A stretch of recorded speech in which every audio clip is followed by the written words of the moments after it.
Hey everyone, welcome to the third episode of my podcast show called the Mega BUSTER series. I am your host, Carlo Borromeo, also known as Thunder Trunks on Fightcade, NullDC Bear, RSN, and other social platforms. Now, let me introduce to you guys our co-host, who is the founder of This Is Mahvel Discord, DC1, also known as Heartstillbeats. Hi. Hello, this is Har here. Thank you for having me back again. I'm so excited to do another episode. Oh yeah, absolutely. And our special guest for tonight, actually, he is recently new to the community, but I think he has been playing Marvel 2 for a while, mostly through online. But he is slowly building a name for himself, which is kind of, um, fascinating. So he got third place at Frosty Faustings XVI, and he also joined other major tournaments such as Texas Showdown 2024 and Fight Kingdom 2024. Yeah, he is from the East Coast, plus he will also be our second co-host for future episodes. Now give it up for GamerJim, also known as Sigourney Weaver, also known as Rom Cruz, aka Billman. Let's go! Wow. Well done, baby. Yes, sir. Psylocke in the house, baby. You know, East Coast, Boston, Massachusetts. Shout outs to my mom and dad, Rom Nitro, and East Coast Zangy. Shout outs to everybody. We're just happy to be here, man. We're living it up. Yeah.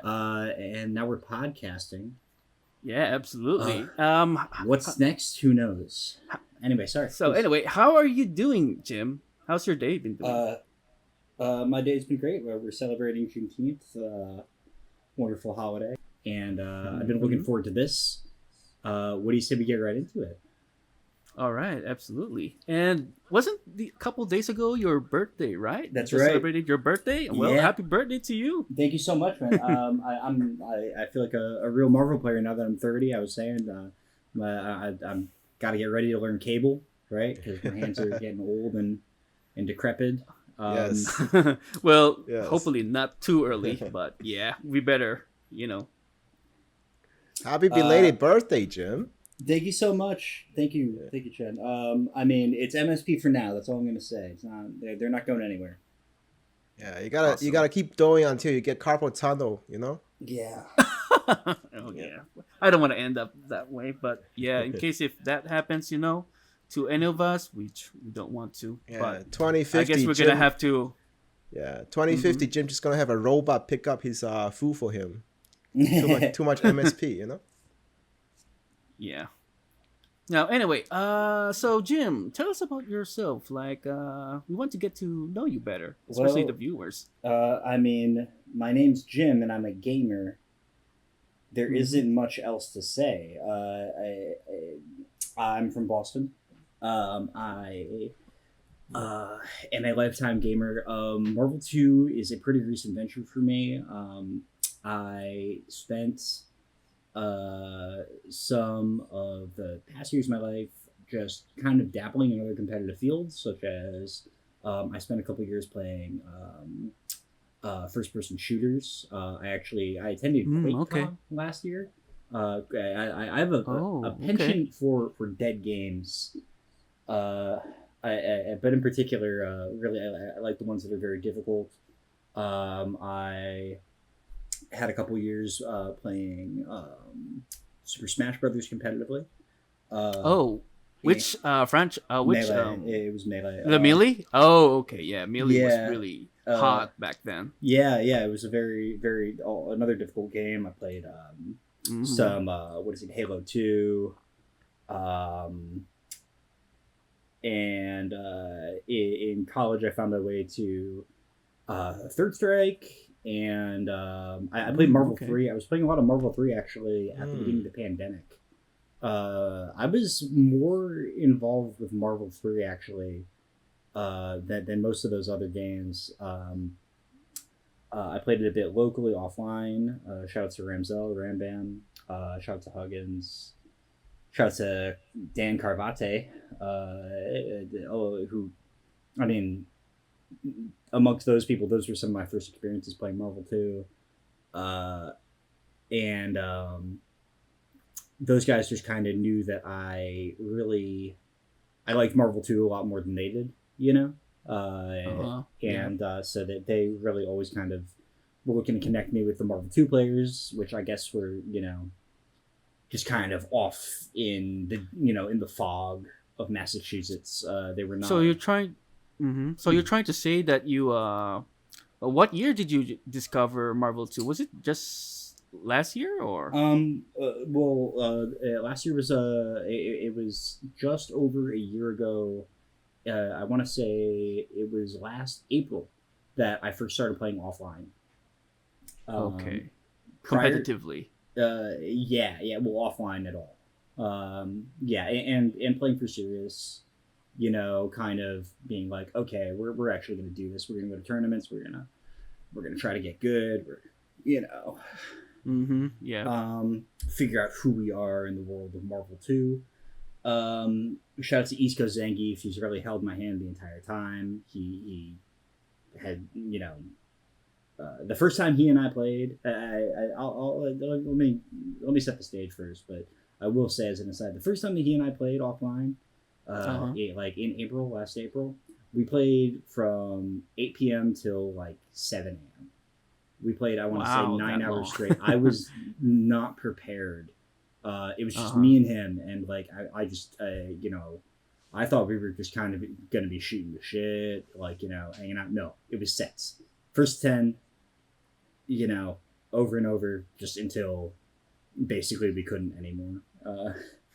Man, that's crazy. Yeah, I mean, he's built different. Shout out to Geef. He's a huge inspiration to me. I'll get more to that later, but I was going to say briefly, I mean, as I was off kind of finding myself, prior to this, in 2016, I played on Xbox Live under the tag Piano Movers. A handful of people might recognize that username.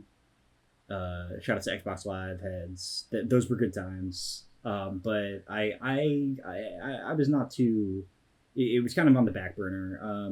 It took me almost 6 months to learn how to ROM. It took me a very long time to figure out how to ROM. Wow, really that long? I mean, it's not that easy, to do that execution. I have a. Mm-hmm. Back in my hometown, I also have a big rival. Oh yeah. At my place, my arcade. You see, he's been playing for a long time, and I've been playing for a long time. But until this day, he still doesn't know how to do the ROM execution. It's been more than 10 years, and he still doesn't know. He still uses Magneto as his point character, but he couldn't figure it out. Well, he and I are the same because I can't ROM either. Well, now you do. And you're getting better at it. I appreciate that, but it's a running joke around here lately that I can't ROM. I drop it way too much. So I'm actually taking a bit of a. Well, I'll get more to that later too. All right, cool. Yeah. Mm-hmm. Oh, right. I have a question. So, I could tell that you're always very dedicated to the game you play. Like Marvel 2, you go all in. Is it just how you are, or does the player East Coast Geef influence you to become that way? Well, a bit about my influences, I guess. I think that this is not only just a local thing.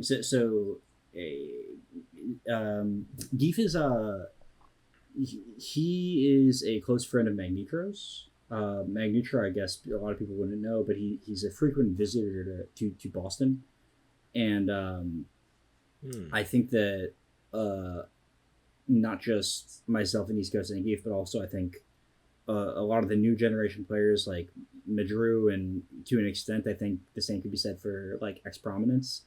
Well, a lot of the inspiration we find to play the game and to learn it is based on his his videos, right? We want to kind of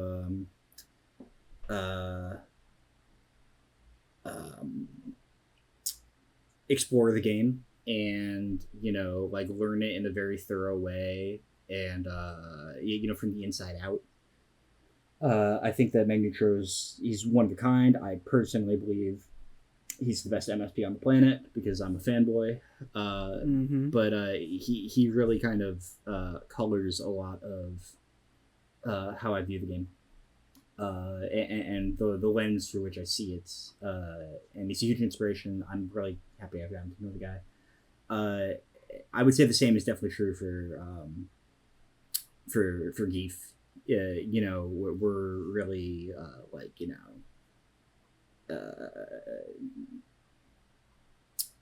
studious. You know, him more than me. I mean, I can be a little reckless, but you know, these guys just the game is like a Rubik's Cube to them, and they'll just keep turning it over, you know, for months trying to figure out the way that they can get it all to fit together. That's like actually a mantra kind of that Geef instilled in me really early. Is you know, he would say, you know, Jim, the question isn't if it works, it's how. You know, there's always a way you can get it to work in Marvel, but more so the real question is if it's worth it. Anyway, that's very interesting. It's like you have very positive mentors influencing you to be very dedicated to this game. Yeah, I can see that too as well. So I mentioned I just turned 30. I mean, my outlook was okay. Like I turned 30 in a year. I'm just gonna like really, you know, just kind of dump as much time into this as I can. And it took me down some interesting twists and turns. You know, the entire Psylocke episode. You know, my incredibly spotty tournament before my incredibly interesting run at tournaments. I consider it interesting because I went to a lot of events with not a lot of players and the community, or lack thereof at times. But you know, I've had a very gradual kind of introduction to the community. It's been nice getting to know everybody. Everybody's been extremely welcoming, and I've just had a really, you know, I've really enjoyed the sites. That's the main thing I want to say. Is like this last year of Marvel for me has been like. It's been a blast, huh? An overwhelming joy. I mean, I just love that feeling of discovery and of like kind of just being a stranger in a strange land.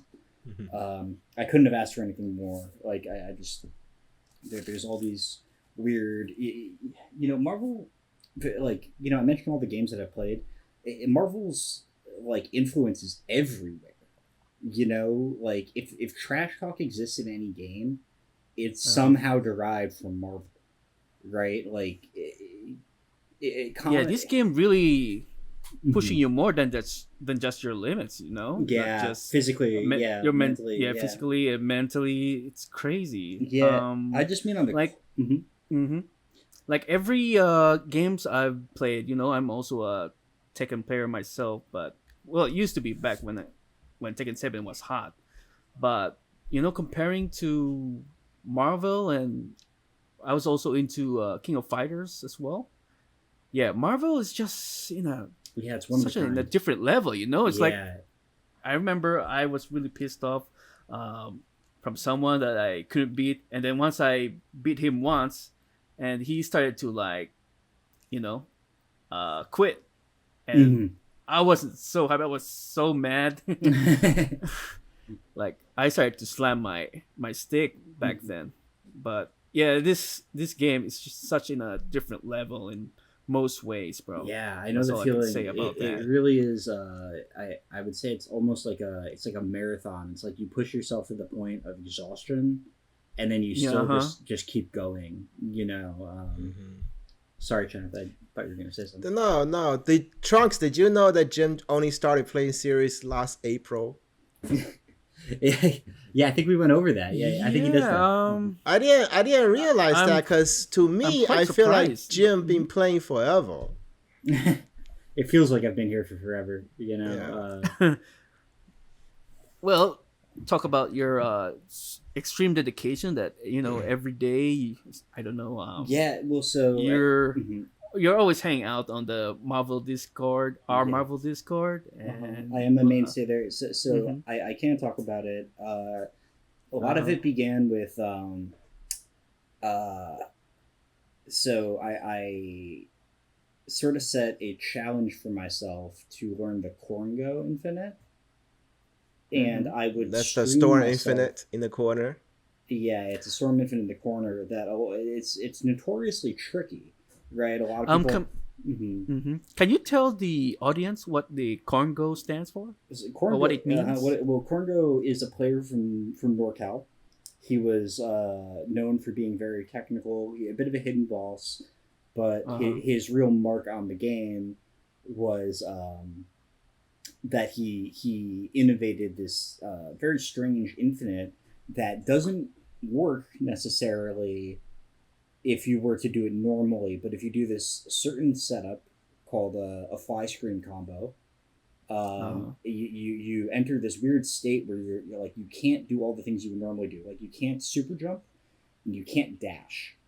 That's particularly the conditions here. So what you can do is all your normal you also can't do special moves or supers. So you can do your normal attacks and you can jump, okay? And you can walk. Those are the only things you can do. Okay. The character that you're hitting also falls at a faster rate. It's very uncomfortable. It's like you're kind of like doing a combo in high gravity is how I describe it. Like a vortex, is that what you say? Or like the hyperbolic time chamber kind of. Okay. Anyway. There's also this funky camera movement, but what it does is he found, despite these kind of limitations, this really difficult combo, and the thing about it though is that it's just a jump loop. All you're doing is jumping and hitting buttons with the correct timing, and that's half the combos in Marvel. Is just jump and hit the buttons, right? Bap bap bap bap, right? That's everything in Marvel. So, similar to Cable, right? With the Sentinel assist. Or even the Iron Man Infinite, right? Which is considered incredibly rudimentary. So I'm looking at this, I'm like, hey, how hard could it be? Which is is basically my catchphrase at this point. The number of times I've said, how hard can this be? And then it ends up taking away a month of my life. I can count on two hands now. But so I set off to learn it, and I would... basically, in order to make sure that I would have proof whenever I did successfully do it, I decided to live stream my attempts. And I think I gained some notoriety as somebody who is spending way too much time working on like really simple stuff. And or not really simple, but is working on one thing at a time, right? Kind of. I wouldn't say that, because what I know about you, you were trying to discover this mid-screen Psylocke Infinite, and you will work on this thing like to the ground. So it's like you're very... I've never seen... you're very determined to do something that you want to do. So that's what happened is I did the Corngo. Okay, I finally did it, and I was like, oh great, this is great. I can finally, it's just crazy. I remember actually at that time, it felt like there was like a hole in my life. I was like, oh dude, I kind of miss having something to like obsess over like that. That's very much the kind of person I am. I just need something like, I got to dig a hole to to go live in. And that's how you explore Psylocke. And it was through that. I was at work. We were in the middle of a lunch rush. And I remember just kind of thinking to myself, I was like, well, there's no way that Psylocke can't do that. Like, you know what I thought? I thought it'll be easy. Which was it is a curse. Once again, it's a bad thing to think. So I went home, and the concept was just this. I when talking to Nitro not that long ago, he had showed me a route that I could use to enter fly screen. Consider and it would work against every character in every matchup. Mm-hmm. It's double jump, light kick, medium kick, heavy punch, heavy kick. And so I was like, okay, I'm going to do that in the corner. And then I know I can go into up heavy kick then. But the last time I looked at it, I was looking at it mid-screen. And I was like, okay, well, if I'm in the corner, I should be able to just, kind of like bring them down somehow. And then there's another combo she has on Sentinel, I think, where it's normal jump, light kick, medium kick, heavy punch, and you need to time it so it's a single hit of up heavy kick. And I was like, okay, I'm just going to do that, and it'll be easy, and then we'll be done, and I'll have discovered a new infinite, right? And you know what I decided? Yeah. I decided we'd call it the Gymfinite. Gymfinite. Hey, that sounds cool. Yeah, doesn't it? I love that name. Some people don't. We'll get to that in a moment. Well, who discovered it? Well, it's you, Jim. So you deserve to call it whatever you want. If only things could be so simple. So I'm streaming, and who should pop in but Chaos, the best player in the world. And he takes a look at this, and he says, like, basically, like, well, what are you waiting for? Do the combo. But as I'm coming to find, it's just not that easy. It's a little bit difficult. And he famously said, do I need to get Go for Broke in here?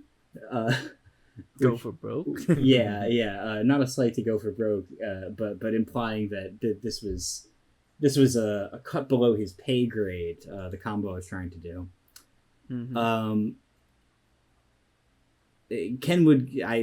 I suggested Chaos. I said you should give it a shot because it's harder than it looks.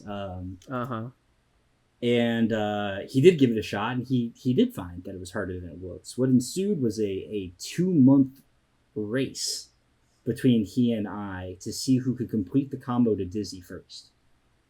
And what we found was that it's probably like a top 3 difficult combo in Marvel. He himself described it as like excruciatingly difficult. I agree. I tried it when you first showed me. Yeah. To anybody who thinks that combo, that the Psylocke Fly Screen Infinite, as it will forever be known, thinks that I'm exaggerating. I give you as much time as you like. You're not doing it to Dizzy. I'll give it a try every now and then. I still don't think it's really hard. And the thing is, like, we only successfully did it in the corner. It can be done mid-screen in most matchups. So, you know. So everyone can watch your Psylocke combo video through your YouTube content, right? Oh, that's right. Yeah, I did just release Suicide. It's a. Oh yeah, that was fascinating, bro. Yeah.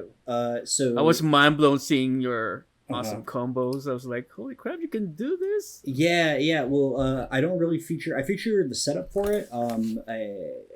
So that video was a culmination of most of the original ideas that I've had, which is to say stuff that I didn't steal from Magnetro.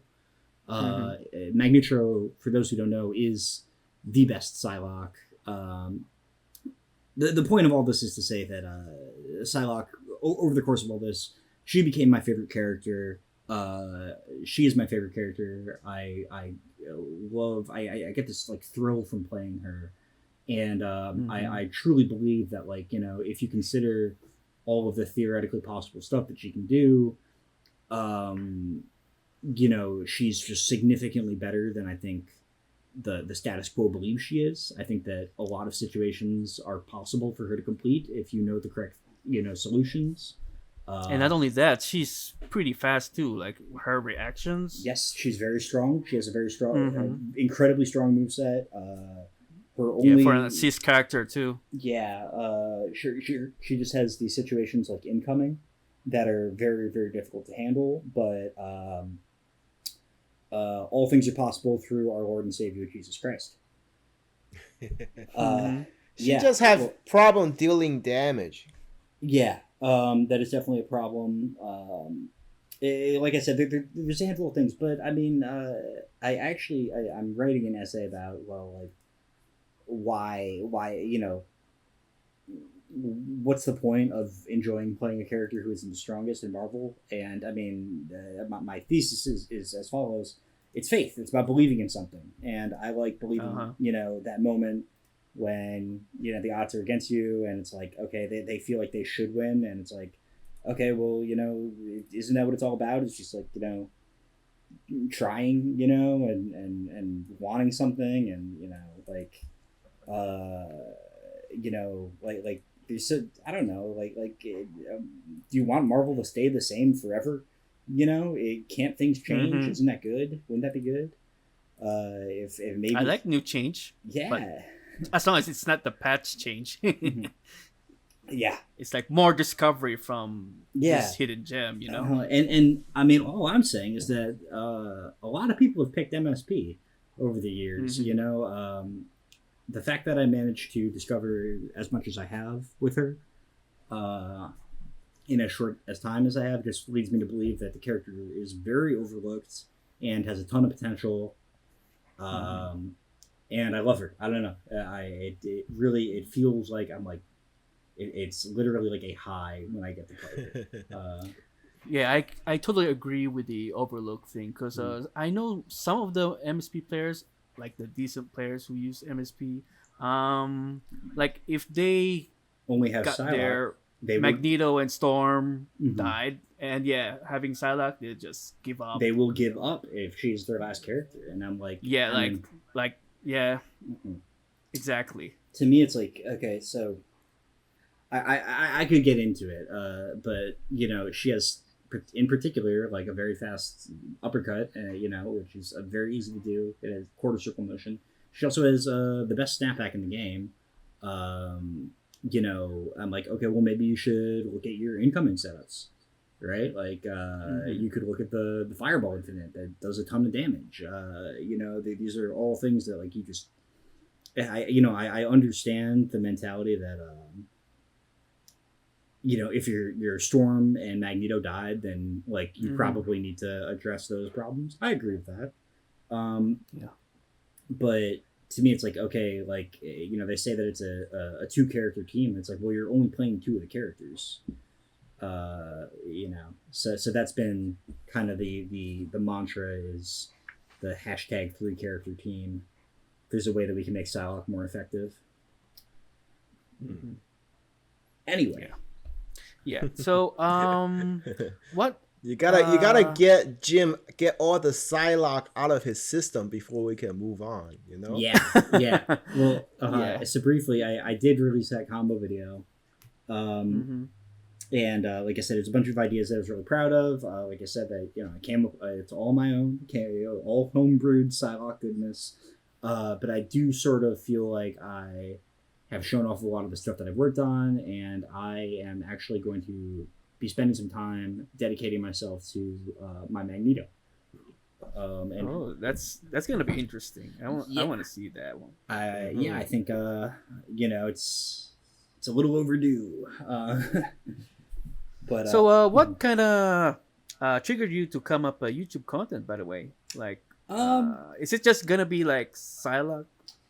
No, like I mentioned, videos. Yeah, yes and no. I mean, so a lot of the stuff I want to do is a lot of stuff. The majority of the stuff on that channel is actually kind of bootleg, like Magneto content. It's me like kind of talking over some gameplay footage and like explaining a concept. Some of those ideas are actually just stolen from Magneto, and it's just me explaining them in plain English.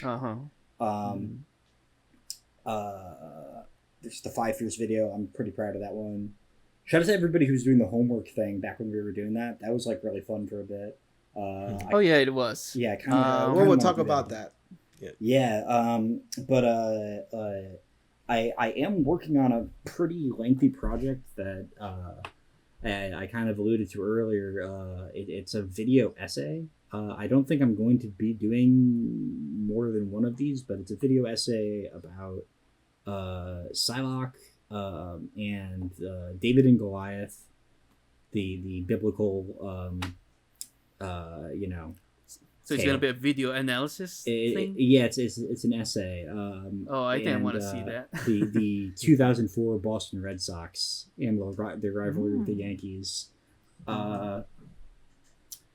Just kind of talking about what it means to be an underdog and why I enjoy playing Psylocke versus Sentinel and stuff like that. I think it's pretty good. I don't know. I'm very motivated by it. We'll get back to it another time. Trunks, doesn't Jim remind you of a young, energetic self? Because I remember I used to do that when I was really into the game. I would write all my ideas down on a notebook. Like I would theory fight about the game and the mechanics and the teams, like forever. Why was I in class or on the subway ride or whatever? I'll be thinking about this all the time. Yeah, it's because I don't have a girlfriend. Okay, I only have Psylocke. No, that doesn't matter. Okay? Well, she's hot. Yeah, that's all I can say. It's better. It's better than nothing. Yeah, absolutely. Yeah, for me, every day or every class, I think my hands are like getting used to just doing on their thing, like I'm just performing Realm Infinite while I'm holding my bag or something, or do an Iron Man. I don't know if you guys experienced that one, but I get that a lot back when I was in high school. Yeah, when I was starting. Oh, not high school, college. I mean, because I just discovered the Infinites like late 2005. When I was starting to go to tournaments and stuff, I would see like the ROM a lot when I was falling asleep. And still doing that? Yeah, well, I would just be like, that's just what was on my mind, there's a funny story with me and my friend. The cable air hyper viper beam. It's like air AHVP. Yeah. Right. So one day we were walking the subway in New York and we see AHVP in like the subway. Somebody graffitied it on the track. And simultaneously we both yelled out air hyper viper beam. Like just right there, without even thinking. So I just feel like that we all had experience like that when we're in love with the game, Yeah, and it's all you see for a bit, right? Yeah, I can agree. Yeah, bring that out of everybody. Mm-hmm. You want to move on to the next topic, Jim? Yeah, absolutely. Next topic, let's go. Yeah, go ahead. So the next topic is this is Marvel Discord. We started this. I remember very early on you were so active as a member on the regular Marvel Discord channel. At that time, I was just actually trying to learn how to use Discord, and you were the first person to approach me to ask me if you want to come to Boston to play. I remember that very distinctly. It was you and EC Gift both asked me. So I just feel like the personality that you have, where you are really willing to talk to strangers, to ask them if they want to play, it's very fascinating to me. Because to me, my personality is kind of like an introvert and shy. I would never just go up to a strange player that I just met and ask them to come to play. So I just feel like that's a big part of contributing to your rise in the community, I think. You got to keep it shonen, man. What would Goku do? He sees what would Goku do? What would Goku do? He's gonna hey guys! It's me, Goku. It's me, Goku. Yeah, I mean, he's not gonna look at somebody. Whoa, you're pretty strong. Oh yeah. Is he gonna shy away from a fight? No, fuck no. I just try to put a friendly, extend my hand, and I'll play anybody. I don't know. I just know. I know what it takes. You gotta go travel the world, and you gotta fight the best of the best, and you gotta get your ass kicked. And I'm ready to do all of that. But that's not something easy for people to figure out. Some people, like I remember, for me as example for myself, when I was younger in the arcade, I just like to kind of like feel good about me being the best in my own arcade. I never try to seek out like who is the best ever. You know, I was kind of just taking pride in like I'm just best in this tiny area here.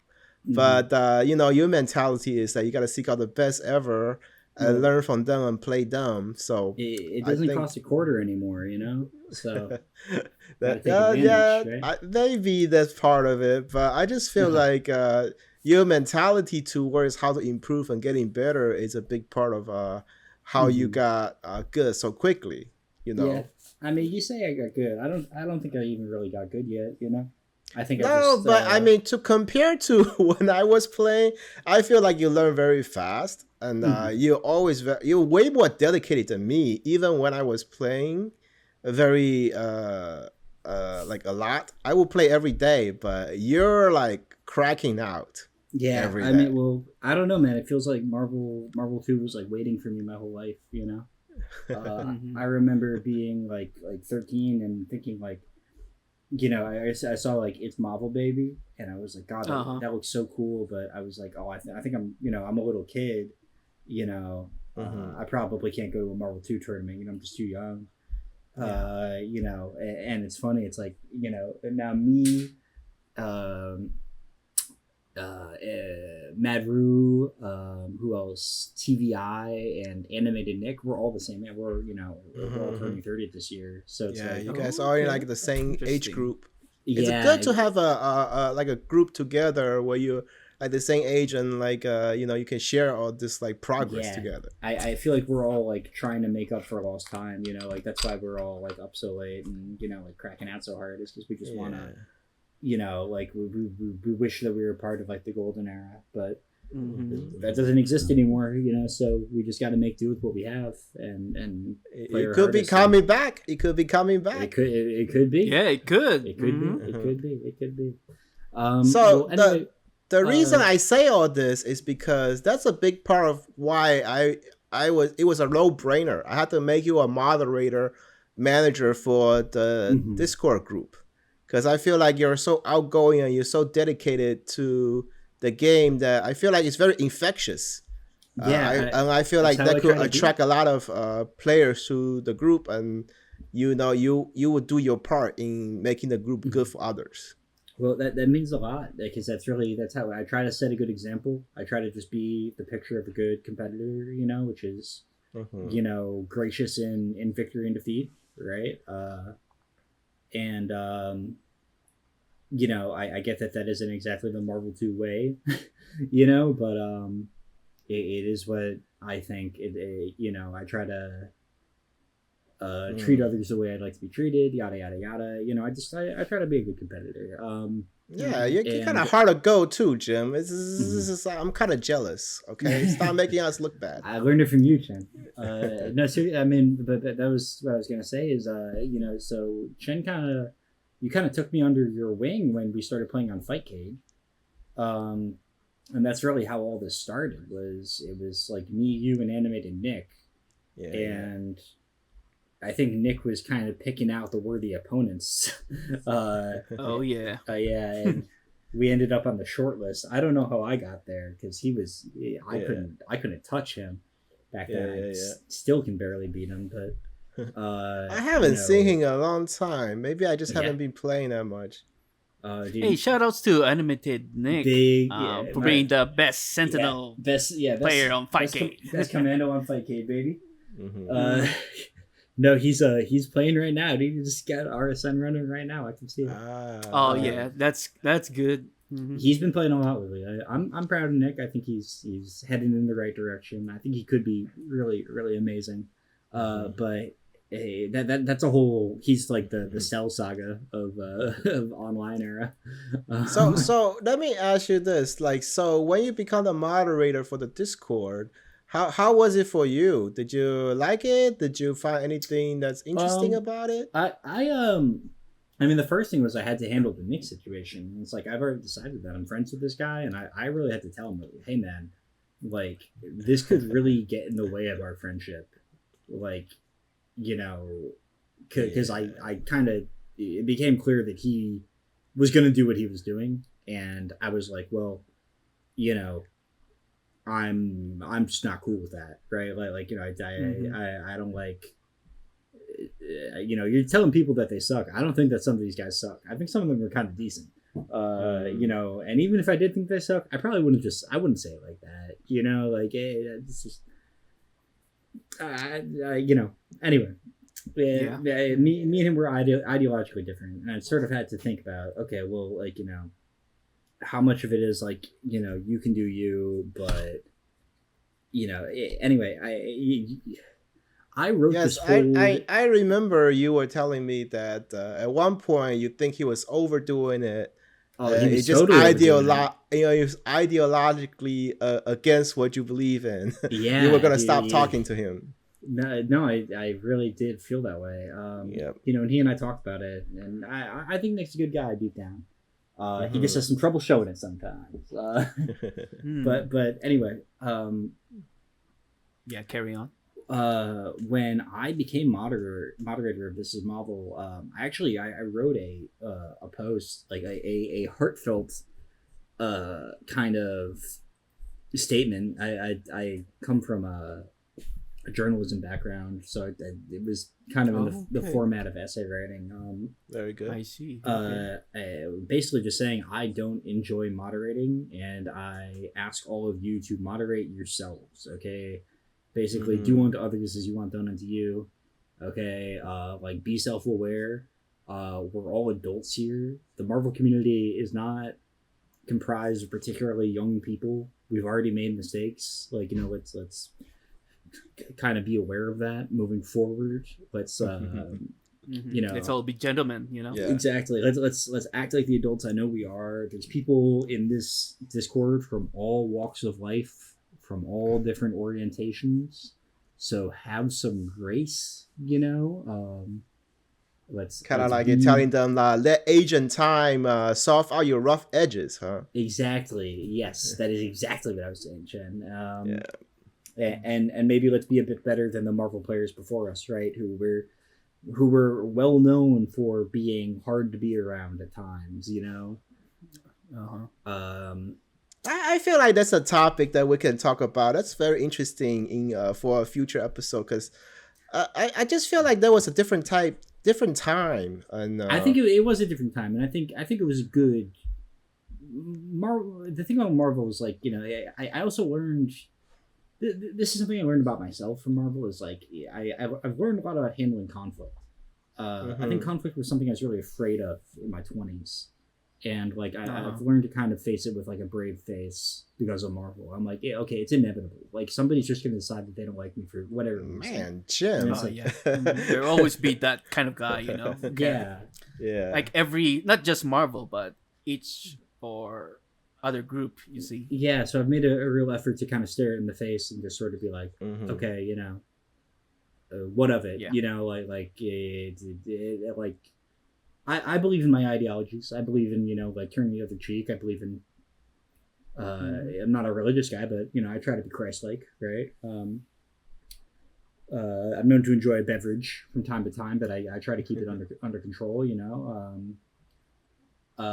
You know, whatever complaints people have about me, I'd like, you know, said to my face. But that said, I know I'm not a confrontational guy. I know I tend to avoid that kind of thing. So it's been a learning experience, is really the point. I think in any situation, I think most people think like you, but it's just like the people who are more confrontational make the most noise. So that's why they get noticed the most, you know? Yeah. So people remember the scene back then as that. Well, I don't know. I think that is negative, yeah. Marvel 2 was rife with shit talk back in the day. I think we're right to say that this is another topic for another day. It should be. Everybody was younger back then. Exactly. And I think that, like, you know, it was just very common to, like, kind of just start barking in people's faces and, you know, saying, you suck, they suck. You know, like, it was just kind of how you talked about stuff. You look at, like, the whole, like, why were people complaining about 09ers? Make that make sense. They're like, oh, people started playing our game. I hate that. What are you talking about? Like, you know what I mean? Like what? You have new players. Like people complain now that you don't have new players, right? Like, you know what I'm saying? I agree. It's crazy. I just think that it's so stupid. It's like, oh, you're new to the game and you suck. Like, like, well, yeah, dude, you sucked like 2 years ago. You're an 07. I'll be interested as we get more future guests on the show, how they view that point too. Yeah. According to their perspective, because I think that's very interesting to talk about. Definitely. Mm-hmm. Oh yeah, we should do that. Yeah. Anyway, it's just keep cruising. So then we did the whole homework thing. The homework thing was awesome. Yes, that's that's what we're going to talk about. What kind of key contributions that you made for the Discord community? Yeah, homework was awesome, dude. That was an era. Oh, dude, we were cooking then. It was just this idea I had that I was like, okay, we have these people. This group was kind of created with the intention of like, okay, like we have a bunch of Fightcade players. And I was just sort of thinking, I was like, what can we actually do to like get better at Marvel? Like if you wanted to, right? And I was like, well, I want to kind of make some like structured, and the idea was like, it was too high concept. I think like everyone took everything so literally. Like I wanted to be like, this is more like a thought exercise. Think about how it applies to your team. Well, give us an example. What are some of like the challenges that you posted? Well, I mean, the one was 5 Fears. The really good one was I was 5 able Fears. to contribute. The good one was 5 Fears. That week was fucking awesome. It was so great because everybody was in on it. And geez, who made a really, was it Scarm? Scarm made a video on it. Yeah, I was gonna say that. I never expect Scarm to make a video for 5 Fears. Dude, he came out of nowhere. That video was so sick. Yeah. And his video editing on that, that certain combo video was really, it was amazing, high quality. It was amazing. Yeah. I was thinking, I was like, why is this guy like? He told me he had a channel before and he used to upload a lot. Why wasn't I was thinking, I was like, why doesn't he do this all the time? This guy should be making Marvel tutorials about he clearly knows more than me. We have a lot of hidden talent in the community. Yeah, it's not as vocal. Shout out to Scarm, bro. Hey, when you get him on the podcast, absolutely, I really want him. If I'm co-hosting, I'm gonna grill him on that and be like, "What the fuck is that?" Like, you waited for me to offer up $50 to make a good YouTube video, like, and that's what I'm saying. Like, you get the people going and get people out of their shell. I feel like that's a very good thing, Well, it's just what I want to do, baby. It's what it's all about. Is you gotta. I mean. So when I played Melee, I played in like the dark ages, which was like when Brawl came out. Like, what I know is like you need to bring your own setup to the local, and you just gotta hope that people sit down to play it. And I get a lot of that feeling playing Marvel 2 at majors nowadays, because like, I'll be one of like 10 people who knows how to play Marvel in the whole in the whole tournament. Of everybody who's there, it'll be like 15 people in the bracket. 2 of them don't even know how to play Marvel 2, and you sit down and you start playing Marvel, and somebody will stand behind you while you're doing like training mode combos. You'll be doing ROM or whatever, and they start going like, ooh, ooh, ooh, they're basically like standing there like, hey, do a kickflip, like they want you to do a trick. And, you'll do it, right? And they're like, ooh, they're doing their little ice impression. And then like you turn around and you say, hey man, do you want to play? And they say, I used to play Marvel 2, but I don't play Marvel 2 like that anymore. Nah, like I'm good. You know what I mean? What? Like they'll kind of talk their way out of it. And I'm like, hey man, the water's warm. Like it's not so bad. Come on, sit down next to Poppy, okay? I'm not gonna beat you too hard. I'm not gonna like make a show out of you. I'm not gonna like. I think that's another topic that's interesting, unique to the FGC. I feel like people take win and loss very seriously, way too hard. I feel like. Well, I think that their scene is like, okay, I'm watching this guy do combos. I'm about to be the combo. You know, they think that like I'm gonna turn them into like I'm gonna start showing off on them, and it's like, nah, man, I'm gonna see what kind of moves you got. You know, like I wanna see what's up. Yeah, it's just casuals. There's nothing money but on the line, you know? Well, the thing is, it's also, you got to remember, like, the reputation of Marvel 2 players. It's like, you know, it's like we were just talking about. They're going to be like, oh, you suck, man. You're an 09er. You know? Like I understand being scared of that, but it's like, I just really, I make an effort to be like, hey, no, come on, sit down. You know, you ever done you want to learn how to do a fucking infinite? Come on.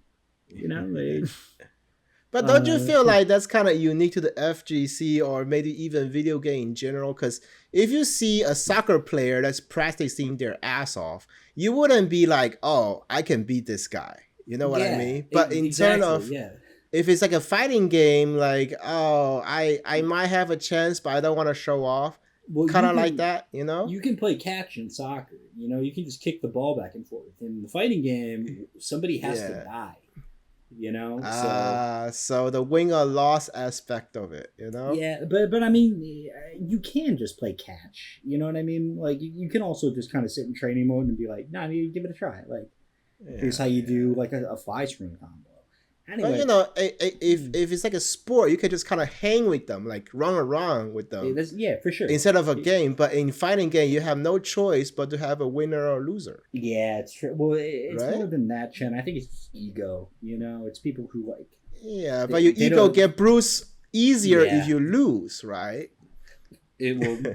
They'd rather not try, bro. Yeah. I don't know. I like to think about stuff like this because I feel like fighting game is so unique that it just make people salty, and I just like to feel like explore that, you know, the mentality behind that compared to other things. Anyway, I'm just gonna keep us. We're coming up on an hour and we got to make a dent. Can anyone join our Discord channel? Yes. You can, okay? We welcome people from every walk of life, beginner to expert. As long as they show some respect. Yeah. Not being an ass, you know? Well, moderate yourself, like I said, okay? Please just don't be weird. I have a band hammer, and I do not like to use it, so... we did have to use it a couple of times. Yeah, but I have. Yeah, but I will. But this is something that we talked about in the beginning too, right, Jim? Remember you were saying, so what is this Discord going to be? Is it just going to be just a group of us who play together, or is it going to be something so big that we don't know everybody anymore? Yeah. Do you remember we talked about that? Yeah, and sort of saying, like, is this just going to become like an Echo Fighter, right? Like a... you know, a clone of the first group, and I don't think it totally has been, but you know, stuff like the homework thing, that was really an effort to be like, you know, what makes us a community. I think at the end of the day, this has become the home of the PC Marvel vs. Capcom 2 community. Yep, I definitely think so. I agree with that one. I think we should should try to maintain that. Because I think that PC Marvel 2 is going to be big in the future. It's going to be. No doubt about that one. Yeah, I think that accessibility has always been the issue with Marvel 2. It is like very hard to get the game, and it is even harder to learn it. And I think anything we can do to like reduce the barriers to entry surrounding the game would behoove not just us, but the future generations, but the children. And our children's children. Okay. And then there'll be like the 29ers. Yeah, exactly. 2019 Niners. Remember back then when Grandpa Jim was telling me about he can't do wrong? Yeah. Gather around, kids. Let me tell you about the Gymfinite again. Okay, yeah, let's move on, Trunks. Yeah. All right. Anyway, I feel like a lot of the Fightcade and netplay stuff, we can kind of breeze through this.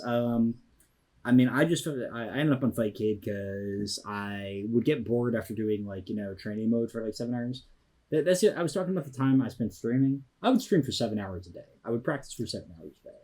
All right. So sorry if I cut you short. Real Yeah. quick, Jim. But how did you discover the Fightcade emulation? If you don't mind me asking. Well, I just got on that, like I said, after doing training mode for 7 hours a day because I wanted to actually play people, and I would run into fucking Blackheart players. Yeah. And I love Blackheart players. Yeah, No, Fightcade was. I didn't love it. It kind of motivated me to like play offline more, or to lab a lot more. I mean, the netcode is just everybody knows it's just not that good. Yeah, the lag spikes is just ridiculously. Yeah, there's like inherent. Crazy. There's like inherent. And the input drops. Yeah, input drops. I think there's inherent latency on all your inputs. It's a little tough, and I mean. It took a couple months of all that nonsense and a couple Fightcade tournaments before we started hanging out in voice chat. That's really, I think, like kind of the next part of that story was I kind of like tried to make this happen. I would hang out in the voice chats in the primary Marvel 2 group, but it was rare that people would join them. But it was easier to get people to join in the This Is Marvel one. It's funny, even like right now, like I'll see that nobody's in there and I'll pop in there for like 2 seconds and then like 3 people like join out of nowhere. Yeah, like, see? I'm like, what were y'all waiting for? Was it me? Was it just me? You know. But you know, I just wanted to foster, you know, that's just the kind of gaming that I'm used to doing is you just kind of you hang out and you know. I gotta say, I'm so glad that that's happening, Jim, where people get together and play in a group. Yeah, I'm so glad that happened. Yeah, it would be better if we did it during like, you know, daylight hours, but Marvel is the kind of game that you play when evenings turn to mornings, you know, or after work. Yeah. I mean, it's just sort of, I think naturally it's the kind of game you play, you know, in the wee hours of the nights. So when you guys play in the chat, where do you guys usually play now? Well, we play on NullDC, and it sucks because this excludes a lot of people, because NullDC is best played over like short offline, right? No, it's well, yeah, kind of. It's best played on very low latency, which is to say like 20 ping and under, 40 ping at most. But it just so happens that Boston to Chicago is 40 ping, like almost exactly. So I have a very good connection with the Midwest. Not so much with like the southeastern states, such as like that's me. Yeah, Texas is out of the question, huh? Yeah, Texas is just about where the line gets drawn. So like, you know, limits like that get drawn, and it really bites. Because I don't want to feel like I'm, you know, saying like, you know, I don't want to feel like I'm the person saying, you know, here's where we draw the line. But ultimately, you know, I can only foster the community that I have. And it's like, I don't want to be like, oh, you got to go, you know, find your own people. But it's like, you know, what choice do I have?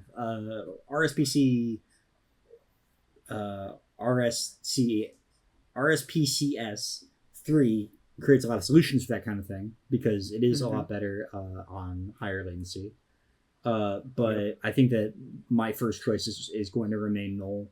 Null is it's the best a man can get, short of playing offline, and it's especially for training mode. Yeah, especially for training mode. Null is fantastic. Null is a Marvel 2 player's gift. From the heavens. Anyway, it's, I mean, the real crew is, I was going to say, it's me, Madru, me and Pedro are there 24/7. He's there more than I am. And he's a lot of the time, we're not even playing. We're just like labbing. We're just sitting there like working on shit. And then... so how is that so? Why are you guys there? Are you guys just like naturally happen? Or did you ask each other to start doing that? We're just best friends. I don't know. We don't have to do nothing. Like, okay. It's good to have a Marvel buddy. You know? Yeah. Well, he and I don't know where like, I don't really watch anime like that anymore. But if you guys know Samurai Champloo, Yeah. Oh, I love that show. It's one of my favorites. I feel like I'm Mugen and he's Jin. It's like I'm like which one is that? The quiet one? He's the quiet one, and I'm the quiet. Yeah, Jin is quiet. I'm the drunk one. You know. But it's like, you know, I'm the MSP player. I'm always like running around being rambunctious and like hitting all the buttons, and he's kind of like standing still waiting for me to make the mistake. Yeah, and it's great. Like we're kind of like a yin and yang to each other, you know. You know, I don't think our paths would have crossed without Marvel 2, so I'm really grateful for him. Anyway, the other, you know, the goats are I was gonna say Ciego from Chicago. He's gonna be offline for a bit. He's on there all the time. Yeah, but he is incredibly good. I think a very slept on player, especially for the online crew. He keep on improving too. I remember that I used to beat him, but now like he's like doing he's going up on me. Yeah, he switched to Thrax, and I think it really changed the game for him. His Thrax was he used Thrax now? Yeah. That's interesting. Yeah, when he switched to Thrax, so he's learning to play defense. His defense was always his strongest suit. I was trying to tell him like Magneto was not a good character for him because he would just do combos that weren't that good. And rush all the time, right? Yeah, he would do a lot of like bad sweeps. Some bad habits. Yeah, but with Storm, as soon as his Storm would come in, he would just super jump, you know, fierce a little bit, call drones, fierce, and you know, like he's a lot harder to predict. I think once he stopped playing MSS. I believe in Ray. I think he's a very strong player. Keep an eye out for him. I think he's very underrated. And then also the real, Nick, I think he needs no introduction. He needs his own episode. I can't even talk about him anymore. But all right. Yeah, he's just really good. People might still have questions about if he's good. He's really good. He does good against like very strong East Coast players. He does good against Matrix. He does good against Josh. He's good. There's just I have no doubts about it. You know, when I first played Nick on Fightcade, he 10-0 me. Yeah. on our first set. So dude, he's a beast, man. He's a fucking beast, dude. Yeah, just watch out for his Sentinel. His Sentinel is fucking crazy. I remember thinking, I remember talking to Chen, and I was like, bro, all you gotta do is punish his commando call. And I would kill his commando, and I'd still lose. It didn't matter. It didn't matter. I couldn't. Remember that one time both me and Jim lost to Nick, and we were having like a morning salty chat. That was so fun. Did you?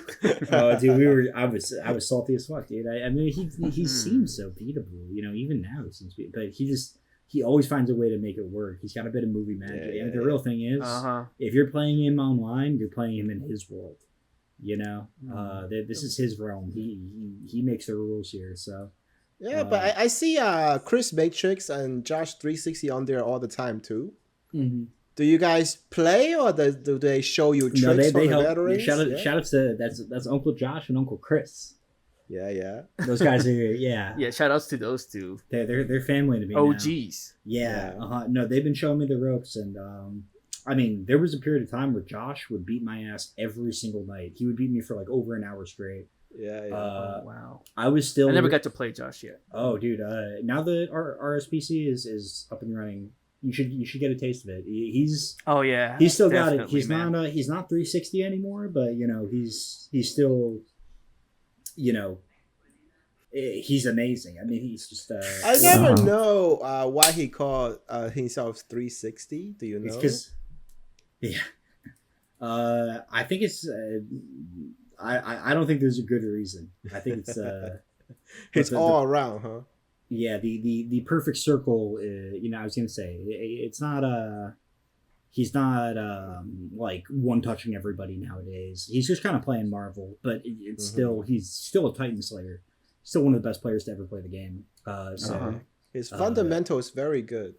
Don't sleep. That's all I want to say to anybody out there. Some people have said some things to insinuate that he's not that great anymore, he is still very good. No, he still is. Yeah. Oh my god! Last time I played him, I pressed one button and then I watched a combo video of him doing it to me. Mm-hmm. Yeah. Oh yeah, and he'll mix it and reverse it too. Yeah. No, I mean those. Chris in particular has really been trying to put me onto like high level Marvel. So I really owe a lot to him.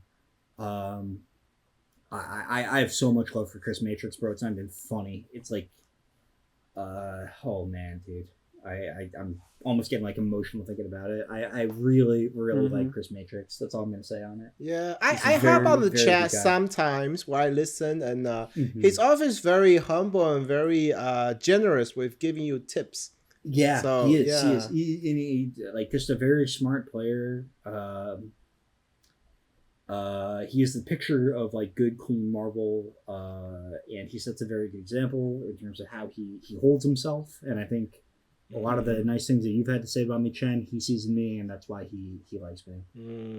And he does have a YouTube channel too. He does, yes. And he does. I've watched some of his video analysis, and they're like 2 or 3 hours long. But you're gonna learn a lot from him. Yeah. Shout out to GCon also. GCon's been giving me the lesson, and it's not pretty. Oh yeah, GCon. Oh yeah, how is GCon? I have never met him or talked to him, but I know he's a very good player. The second coming of Yipes. He is so fucking good at Marvel. It's scary. It's terrifying. Like he's beaten me. Like he beat me 50-1 one time. Oh wow.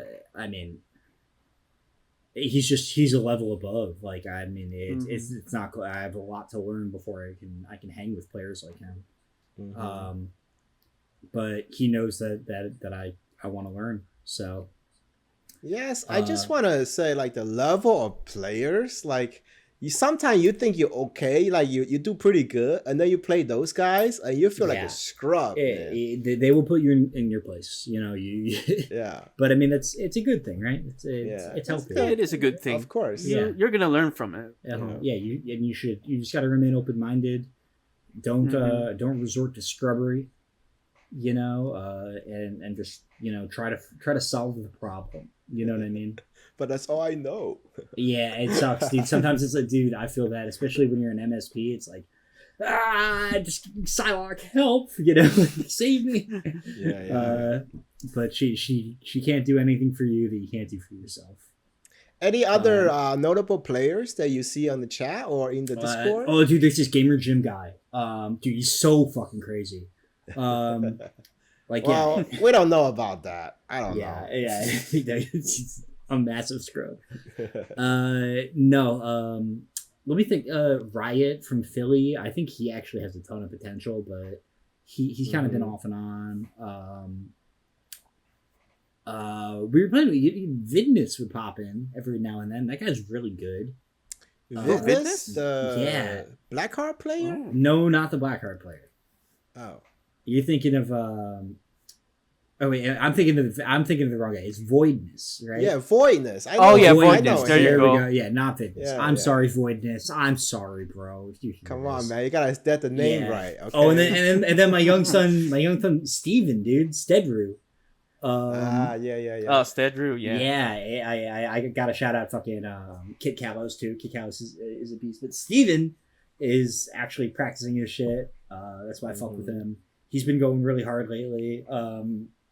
Is he still using Spiral? He is, yeah. He was playing Spiral or Spider-Man for a bit, but it was just a phase. So we all have those, right?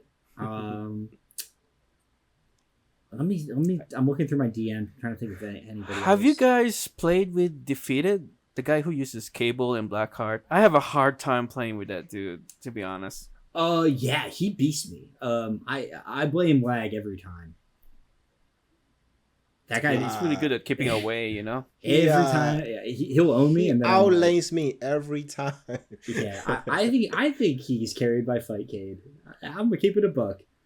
No, I think he's pretty good. I think. Bro, like, give me 10 seconds with him on no, I'll rush the fuck out of him. Yeah, no, he'll hit you with Cyclops. No, hold this tri-jump. Viper being you, yeah, for sure. Oh yeah. There's actually no, to be honest, on the serious side, there's some very good Blackheart players on Fightcade recently. There are. Shout out to 420. I think 420. Yeah, 420. I played him just like yesterday or the day before. He really surprised me. His Blackheart is like really good. Yeah. Let's see who the other Blackheart players are. I'm trying to recall. Junction got a good Blackheart too. I don't know if you guys played with Spartan. He has a really good Blackheart as well. Yeah, Spartan's amazing. Well, I mean, he's one of the OGs, just so you guys know. I'm like super embarrassed. I'm forgetting your name, but the Servbot player. Servbot? Master Servbot? No. The what's her name? Right Suda. Yeah. Her Blackheart was giving me headaches. With that guile assist. Yeah, she hasn't been on for a while, but I met her at Fightcade. Really nice making her acquaintance. Oh, that's cool. Yeah, she was there. Huh? Yeah, she was. I hope she enjoyed the event. She did. I think she did. We were in the same pool. Okay. Yeah, I think she lost her ROM Nito, but I was popping off every time she got a lunch rush or whatever. Well, talking about tournaments, let's talk about tournaments. Since you're like a very well-traveled tournament player. Yeah. So, my first offline was actually NEC 24, whatever. Last year? NEC 24? No, yeah, and it would NEC 2023, I guess. Yeah. Okay. It was a really fun tournament. Were there any high caliber players there? There was Justin Wong and Magnetro. Oh. And famously, it was their first meeting in tournament. Anyway, I got 4th place. I cool. beat John Q. I know him. He's a Blackheart player. Yeah, and I was terrified to play him because he played Blackheart. But I played like super basic. I just did like ROM, guard break. At that time, I was known locally as the ROM guy. I didn't fuck on my ROM and I didn't fuck on my guard break. And that's exactly what happened. I snapped in fucking Cyclops or whoever. I broke his guard and I ROM'd him. And then I would kill every character until only Blackheart was left. And then I won the game like that. And I beat him 3-1. I was really proud of that because I played it really good. I went to Game 7 with I got 4th place. I played East Coast Zangief in losers semis, and went the last game, not the last hit. He kind of pulled the the big brother moves on me, had to put me in my place, but I came really close to beating him. Meanwhile, Magnetro was beating Justin Wong in winners, and he beat him without dropping a game. Justin was playing his like 2005 team or whatever, the Cami team. The Cami. But he didn't drop a game to that. He beat him so bad that the finals was 4 out of 7. And after the 3 games, Justin just got up and walked away. Oh, he got salty there. No, he just didn't know. He just didn't know. But it was over. It was a done deal. That shit was. It was a body bag, and that was the first and only time Justin and Magnetro played in tournament. That's my favorite player, man. Is it available on YouTube? I can watch that. It is. Okay, I better look on that one then. Yeah, I think it's just like a player cam, right? It's just camcorder. Yeah. Okay. I mean, following that, I went to Till Dawn. I think the first time I played, they gave me a fuck ass bracket. I had to fight Blackheart Prince.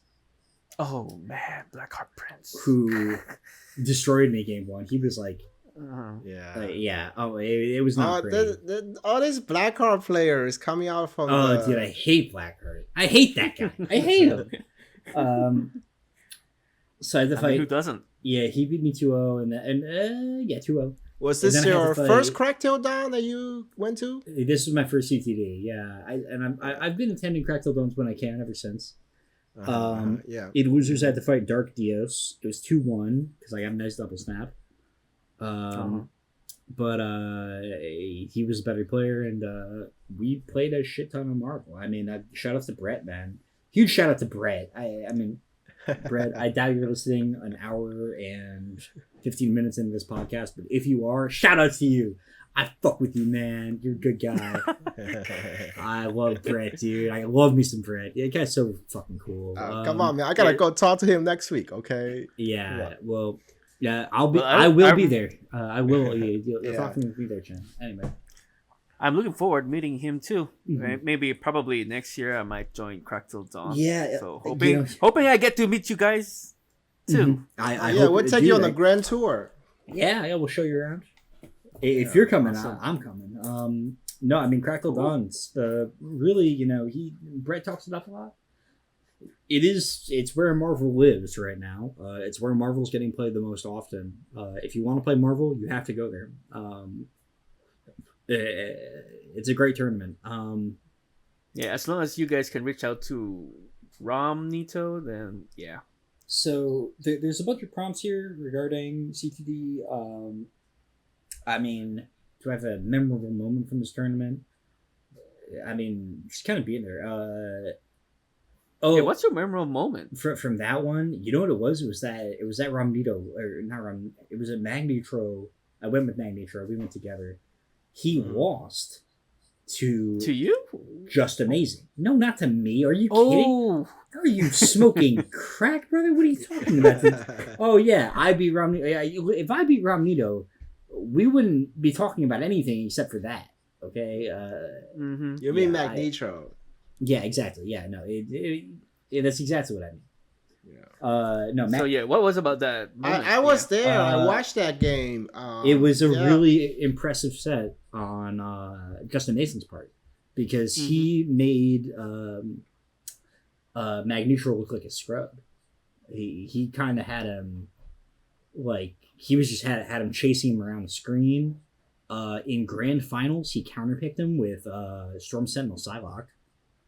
Ooh, and it worked really well, like way better than you'd think. Do you remember anything about that, Jen? I remember basically Psylocke was like a counter call to Magneto. So Magneto just stopped moving because he was afraid to get right into Psylocke. Mm-hmm. And then from there, Storm Sentinel just ran all over him. Yeah. And Magnetro would call Psylocke first, and then she'd get counter called. Yeah.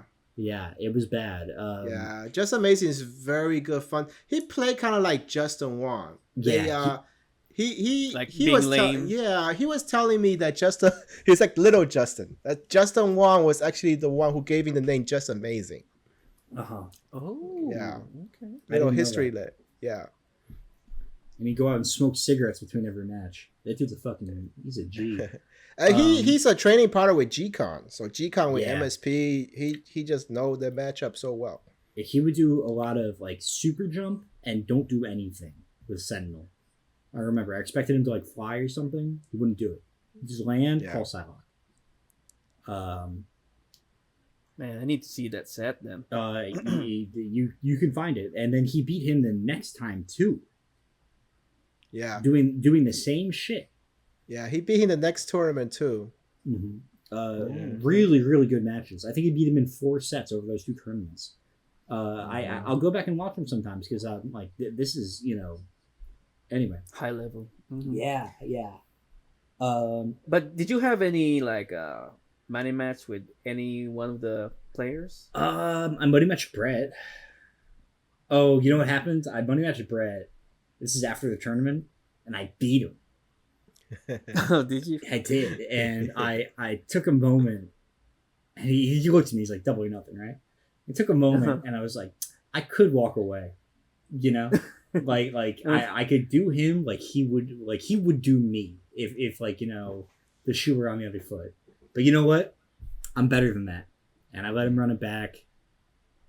And he beat me, and then I let him run it. I ran it back again. He beat me again. So, I let him set the record straight. I should have taken that shit.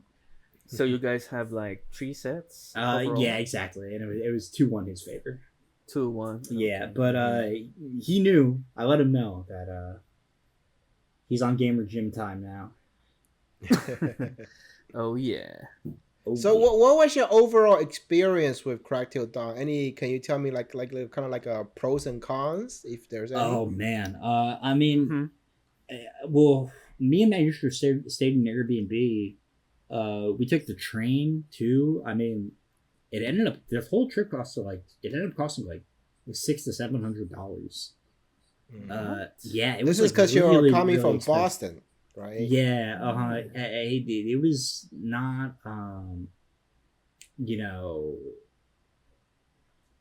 We learned a lot. I mean, it's almost like a across the country tournament.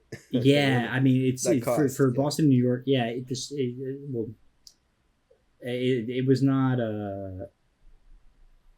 I still didn't have many connections. Like, I didn't really know Pedro at that point. Like, at this point, I would just crash at his place or something.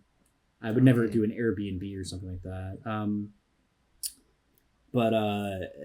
That really. That bit, and I was just sort of like, oh man, I can't do this. Like if I, going to play, like, you know what I really didn't like? I was like, why is this tournament 2 out of 3? Like, is this? Oh yeah. Is this like the 90s? Like, what's going on here?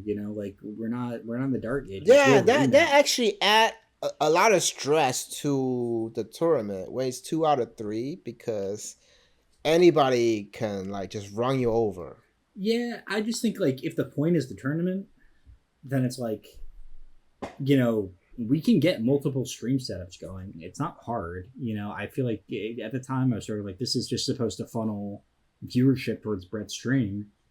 But I don't really mind it as much now that I've like learned more about, Marvel 2 and community. I get that 2 out of 3 is like a format that people really like. I don't mind it. I play MSP. It's fine by me, but yeah, I mean, it was more like a time constraint kind of thing. I don't. But the tournament runs for 1 billion hours. It's all day. True. Already, if you think about it, if it's already 2 out of 3 and it runs forever, if you want to do more matches, it's gonna take even longer. Well, yeah, but you could just start earlier. I mean, yeah. And most of all, if Brad is here, he's gonna talk to you about Marvel vs. Capcom 2 player time, concept of time. So. Well, here's what it really is, Chen. If you run it on more than one setup, then it's not that bad. Okay, you would have the amount of time. So that's really, I mean, to this day. Then you're gonna have a bunch of Marvel crackhead being hanging off to dry. I mean, I just don't think you need to run the entire tournament on one setup. It doesn't make any sense to me. NETO I agree with that. Worth their salt could point that out. I think Pedro can do the stream for the second setup while Rambi do the first one. I think Brett probably has the facilities to run two streams on his own.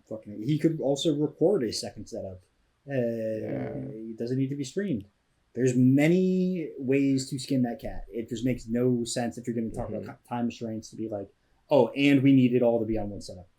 It's just ridiculous. Well, I mean, it's I talked to Brett a lot about like what we can do to improve. At the end of the day, it would just try to get the event better, so more players would come.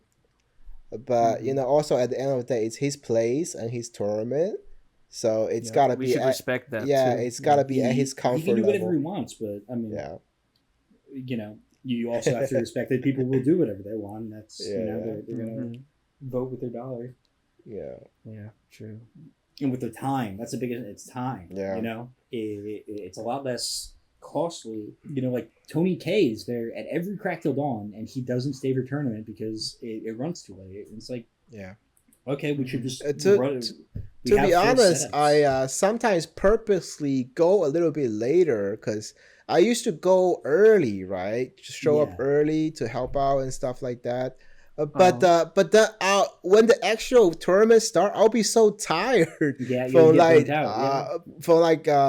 the casual play and all that stuff. By the time I do have to play around like 9:30, 10 o'clock, I'm like halfway asleep already. So I think that these things are common knowledge. If Brett wants to fix them, he can fix them. If he wants to talk, we can talk.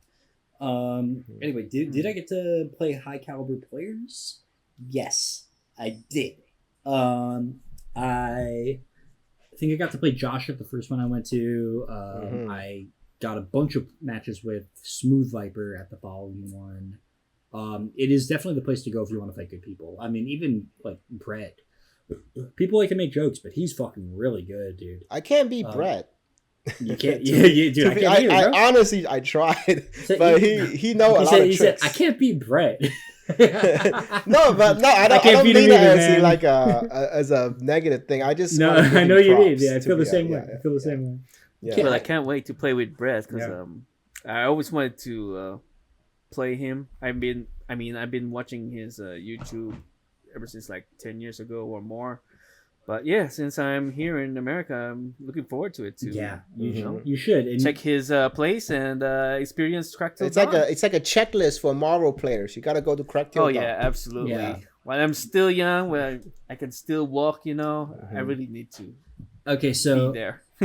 Following that, let's just keep it moving. Frosty Faustings. This was a great tournament. I'm glad. Oh yeah, what can you say about that tournament? It was a lot of fun to go to. I have friends in Chicago, so I was going not just to visit them, but I was really motivated. I was playing a lot of Fightcade at that point. And I've known Dave the Magician. He actually so I mentioned that I played Xbox like back in 2016. I went to Combo Breaker 2016, I think, and I entered Marvel 2. So I Dave actually like showed me the ropes at that tournament. He like did a lot of stuff to like teach me about the game, and we kind of hit it off. Shout out to Dave the Magician. I owe that guy a lot. He's also known as Le Magic Dude. Le Magic Dude. I didn't know that. I played him on 5K before. I was like, oh my god, this guy's amazing. It took me a long time to understand what his name means. Yeah, Dave is a certified beast, and he's the image of a tournament player. He is tournament ready. Yeah, he's best player in Chicago, right? Yes, the best player in the Midwest, I would say. Mm-hmm. How does he do against Derek Lanslow? Isn't he from Chicago too? Those guys are they're kind of like an RPG mini boss, where one of them plays really aggressive and one of them plays really like patient. Yeah. Okay. And yeah, I don't know.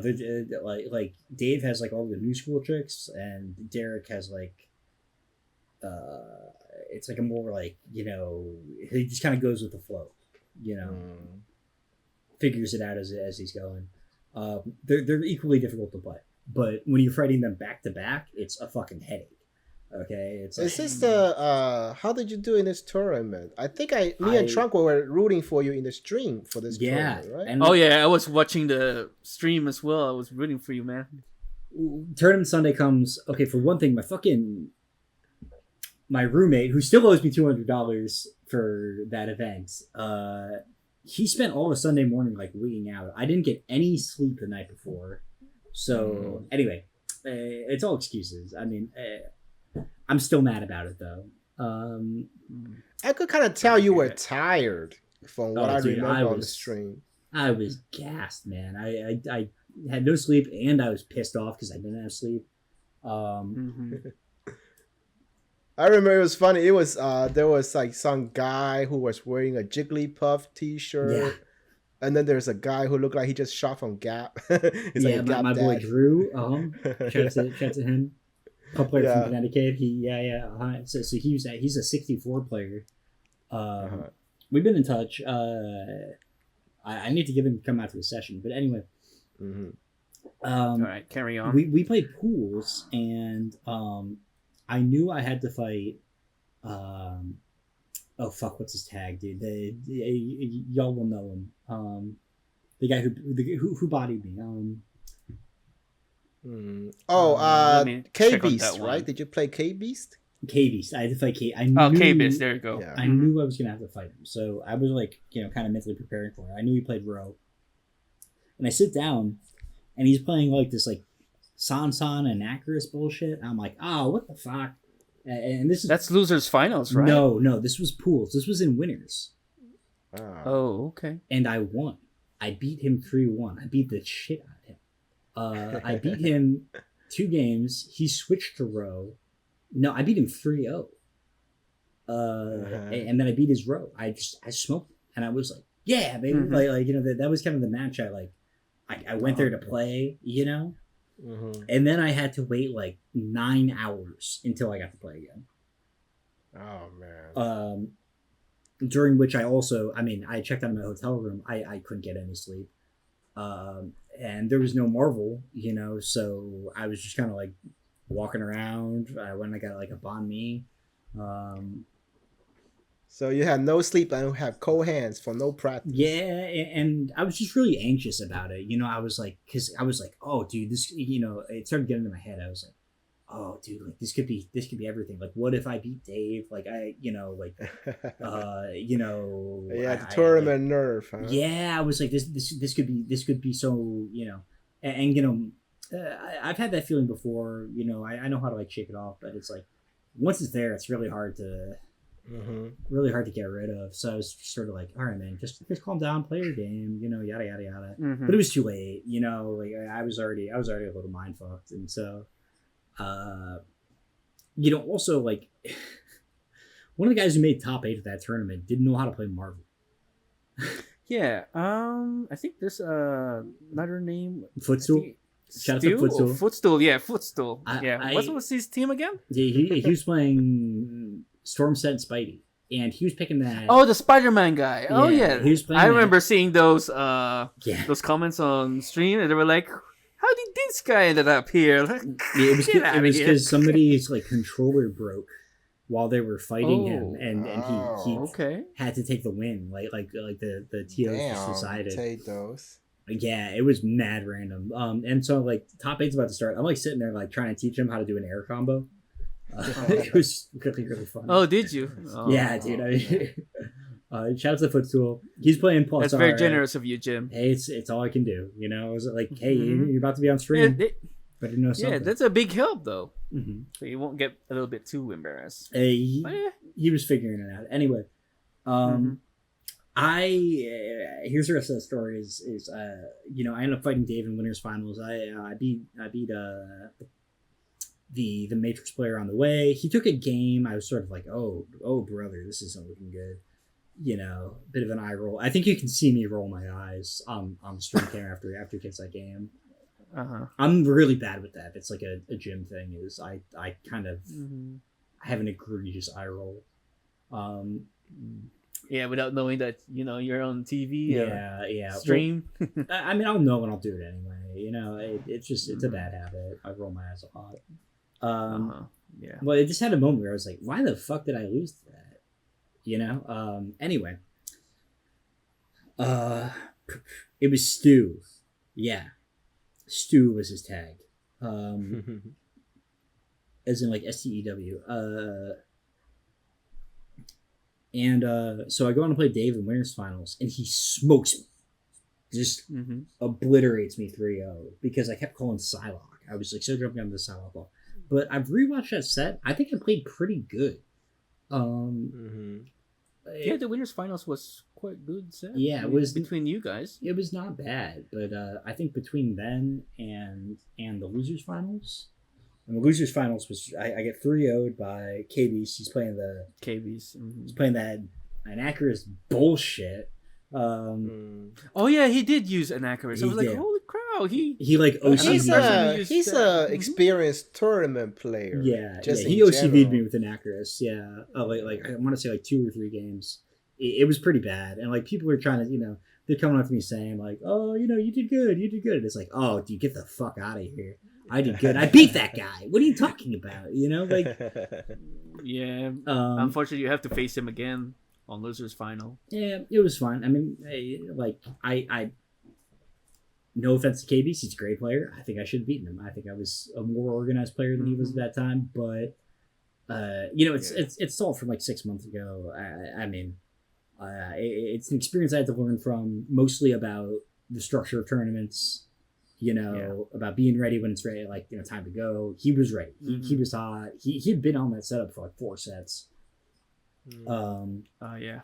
And I mean, he was a better player there. You know, I didn't stand a chance. I couldn't block anything. I kept getting cursed. He didn't even like do a curse loop. He just owned me. You know. Yeah, I couldn't block the pyramid. Now, shout out to KB's, awesome fucking guy. And you know what happened? So I took my badge off to play, and I lose, and I'm like, oh fuck, dude. I go to walk it off, right? I go out into the hallway, and I leave, and as I'm coming back, keep in mind it's like 9:30. Okay. The tournament's shutting down. We are the last event of the tournament. Okay. I try to come back through security, and the security guard is like, "Where's your badge?" And I'm like, "Oh, dude," and I go like, "Oh, dude, come on, you know, listen, man. I was playing in the tournament. I took off my badge, and he's like, "Oh yeah, that's a likely story, you know." You know, he starts talking to this other guy. He's like, "This guy says he forgot his badge, but you know, I mean, yeah." You know, I'd say like, I remember I said to him, I was like, "Hey, man, I just dealt with like a really hard loss. It was like actually very emotionally taxing, and you're just not being that nice to me right now. Okay, my friend, he's in there. He's coming to bring me my badge right now." And he like turns to his friend. And he's like, "Oh, he says his friend's coming. I don't see him. I don't see anybody." And I'm like waiting there. I'm standing there waiting. Oh man! And he's like being a dick. And my friend brings me my badge, and I was just like, you know, I gave him a piece of my mind. I was like, what was the point of that? You know, like who benefits here? You look like a fucking idiot. You know. Shout out to that guy because he apologized. But did he? Yeah, but I mean, like, you know, dude, the tournament's over. Like you think I'm sneaking into a tournament with like fucking nothing in there? Anyway. Oh, dude, we want to talk about an eye roll. I rolled my eyes at that just so hard just now. Anyway, I get back just in time for the awards ceremony, and people are like, "Yay, GamerJim didn't fucking like kill himself," you know.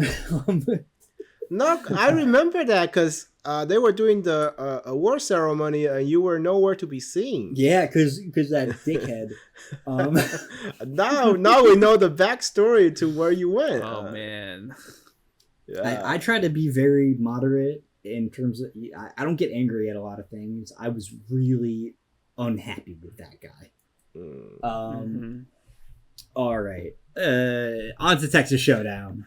All right, now Texas Showdown. My first time meeting GamerJim. Yeah, the first times our paths crossed. So yeah, we were having casuals together. Yeah, there was casuals, and then I started to introduce myself to you, and you were like, "Oh, you're Thunder Trunks." Yeah. Oh, yeah, that is exactly what I sound like. Yeah. I think you were sitting down first, or was I? No, I was there like an hour before the tournament, so I didn't get to get up because, you know, I'm still trying to get used with the Dreamcast system because I'm really new with that one. I have no experience playing Dreamcast in my entire life, so... Dang, really? Yeah.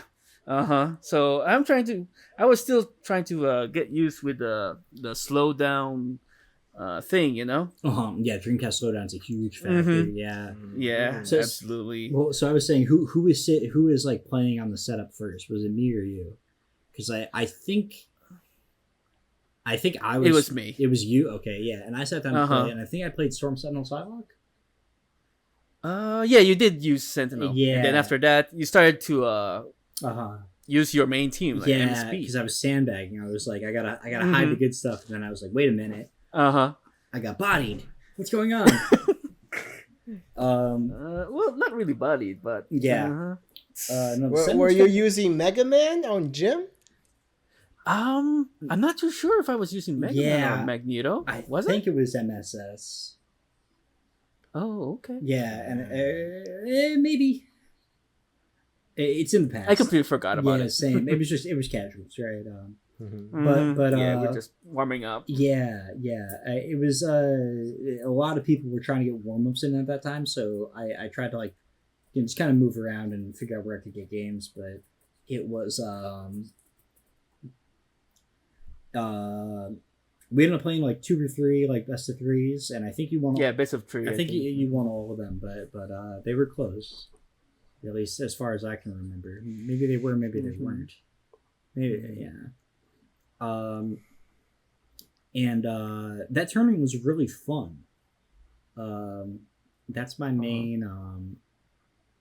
And you get to meet the Texas Caliber players too. Yeah, that was really kind of my takeaway from that tournament was the Texas Caliber, right? Like Yeah, Tone was there. Jacob, Jake. Yeah, Jake. Who else was there? Buck Nasty. Turtle Power. And then someone who replaced Zilla. Yeah, Turtle Power. There you go. Turtle Power is really good. Mm-hmm. This guy Ham, he knocked me out of the tournament. Yeah. Oh, yeah. I've never got to play him. Is he? He's good, huh? He was amazing. He was playing Team Combo Fiend. Oh. Okay. And he kept hitting me with Sentinel roundhouse drones with a disruptor assist. Oh. Okay. And like I lost like 3 characters over the course of 3 games just to that. It was he destroyed me with that. He 3-0'd me. Yeah, he beat me really, really bad. And that was my main takeaway, was just like the level of play there was so much higher than what I was used to. Like even in New York, you know, like oh really? Yeah, the worst player in New York wouldn't stand a chance against the worst player in Texas. Just so difficult to like keep up. Or like, you know, I really had to like play my best, and you know, I remember going to an Airbnb after, and I played with J-Clops, and it just didn't look like a fair match. And I remember really like feeling like, oh man, I don't belong here. And that was like a big moment for me, because I like, you know, kind of I had to like look deep within and realize, okay, like I want to, you know, I want to belong here. I want to be competition for these guys, you know, and thinking about it's very anime, right? You think like you're the best, and then like another more powerful opponent appears. I mean, it's far from thinking I'm the best. It was just sort of, I thought that my shit was good enough, and I realized you thought you could might be on the same level as the high caliber players. Yeah, like my floor was too low, you know, and for them, like their worst, you know, bare minimum, they're just finishing everything, you know. Jake in particular, dude, that guy does not fuck up. Like I saw him play. I was like, yo, this guy plays like Chaos or something. Yeah. Like, wow. What team did he play? He plays Team J-Clops. He plays Magneto, Sentinel, Cyclops. Shout out to Junior B. Team. Junior B plays that too. Yeah, but he has the best Cyclops in the world. I agree. And Sentinel. His Sentinel is really Sentinel's very good, but his Cyclops is the best in the world. I've had nightmares like ever since about fighting that guy. So how did you do it? How did you do in its tournament? I think you played with Shockwave first. Yeah, who like gave up against me. He was just being real, like. Yeah, he didn't seem like he really cared about our match. Which is fine, you know. Not everybody is going there to win the whole thing, but I played him, and then I played Kodiak. Kodiak destroyed me because he fucking picked Cable, and I asked him to do. He picked Cable first, and I was like, "You want to switch characters?" He's like, "No," and then he air hyper vipers me. Oh, did he? Yeah, he's Kodiak is really good. I played him in Til Dawn one time. I couldn't beat him. I think Kodiak's a fantastic player. Isn't he a Magneto on point?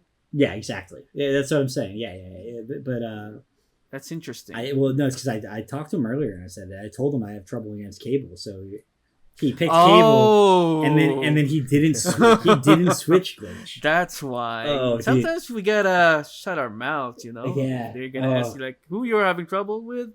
They're giving that. Yeah, you know. No, I respected that. I got a lot of respect for Kodiak. I think a lot of people sleep on him. Anyway, I never got to play Koja. You should try it next time. Yeah, absolutely. I like him a lot.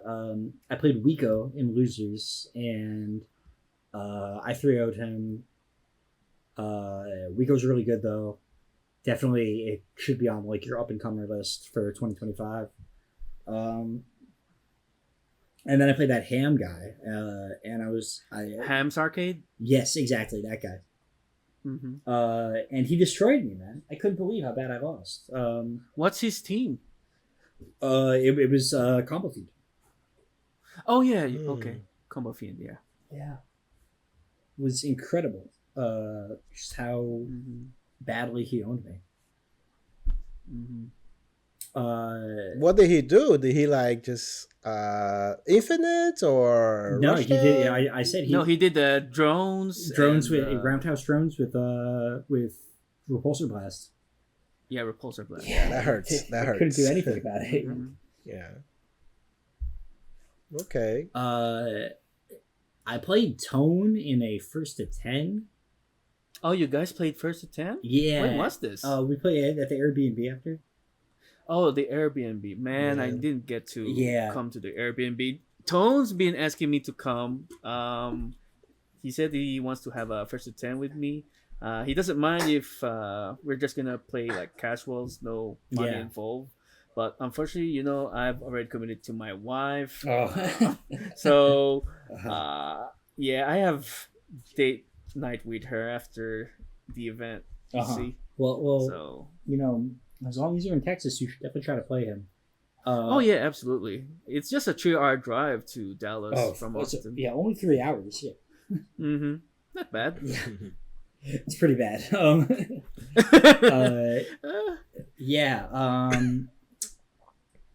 So how did that go? I did shockingly good. I was kind of getting owned by like everybody in that room, and I think we went 7 to 10. I had the lead briefly.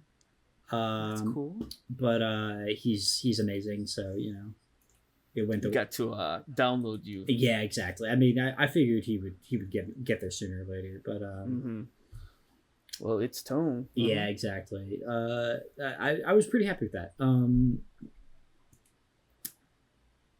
Following that, I went to Fight Kingdom a week later, right? Oh yeah, Fight Kingdom. Yeah, tell us about that. Yeah. I mean, that's the premier Marvel tournament, the right? championship of the universe. Absolutely, I'm so jealous that you got to get to Fight Kingdom. That's one of my dreams. I mean, I understand. If I were not me, I would be jealous of me too. It was fantastic. It earned its title as a premier Marvel 2 event. I got to play every great player, seemingly who's ever touched a stick. And the great thing about the venue is you guys can play 24/7, right? Yeah, which I took full advantage of. There was not a single moment I wasn't playing some Marvel. And I mean that. Like, I did not get up from a setup, basically, as long as there was one running. I had a pretty decent tournament run. I almost beat... What was his name? Locdown. Dude, the Locdown set. Don't get me started. Oh, that's my favorite set right there, bro. Yeah. I think you were doing an amazing job. I think he was sweating. That fucking unmashable drops, bro.